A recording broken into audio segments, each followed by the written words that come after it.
So, ito na nga. Unang gabi namin dito sa Kaohsiung at pinuntahan namin yung sikat na night market na di ko sure yung tamang pronunciation. Pronounce mo ng tama. Hindi ko alam kung tama ba eh. Luhe? Luhe? O, diba? Kayo na pong balang umunawa. Basta dyan kami nagpunta. Oh, may fishball din sila. Oh, hi. Nice. Spicy fishball. Ang hinanap namin dito ay yung sikat na street food na stinky tofu. So excited kaming tikman to guys kasi sa mga napanood kong vlog, sinasabi nila na masarap daw yon at hindi kumpleto yung experience mo sa night market kapag hindi mo yon natikman. So lakad-lakad lang kami dyan habang hinahanap namin yung stinky tofu at the same time tumitingin na rin kami ng mga ibang food na pwede namin itry. What do you call this? Huh? Dried soybean. Dried soybean. Do you have stinky tofu? Huh? Na, Stinky tofu? no. Etong next store na yan, nabilihan ng oyster food.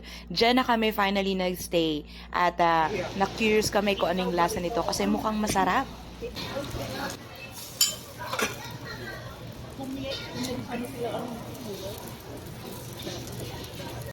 Hindi lang namin alam yung talagang pangalan ng food. Eh, paano ba naman? Hindi namin kasi mabasa. Pero sabi nila masarap daw ito.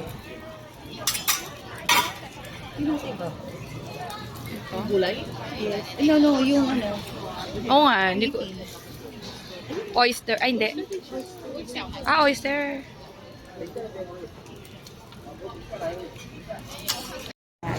So, kakain na kami ng first in-order namin.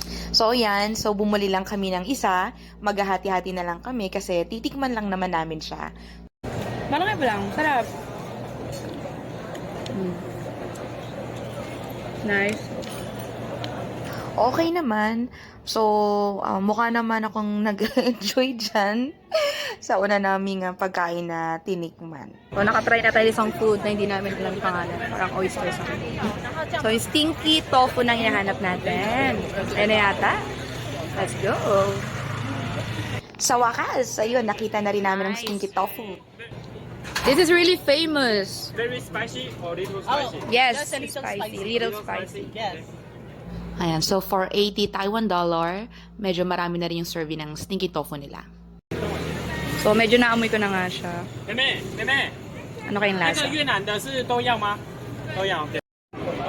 Oh, Okay. Mag-vlog ka na tayo. Ikaw naman. Ayan na, Mag-vlog ka ito na yung sikat na famous na stinky tofu. So titikman na po namin siya.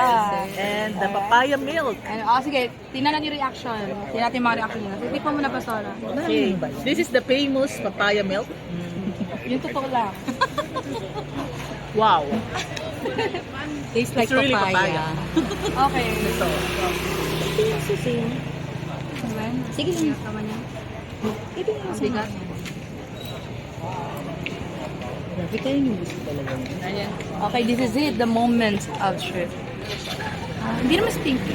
You smell first before you eat.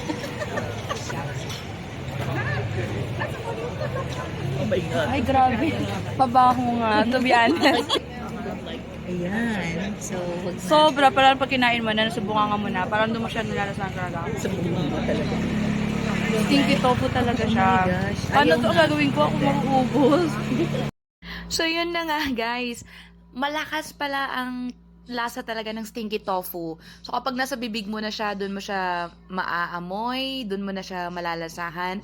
At syempre, hindi naman tayo sanay sa ganong lasa. So, sumuko na yung mga kasama natin dyan. Sa pangalawang pagkakataon, sinubukan ko ulit. Baka naman, di ba? Oh, it's Cecil's favorite now. So, sadly guys, hindi ko rin siya kinaya. Pero ang nagustuhan ko dito ay yung experience. So, masaya pa rin ako na natikman namin yung stinky tofu and I still believe na hindi kompleto yung street foods nyo dyan pag wala yan. Ito din famous na egg. Famous egg. Anong famous egg yan? No, this is not century egg.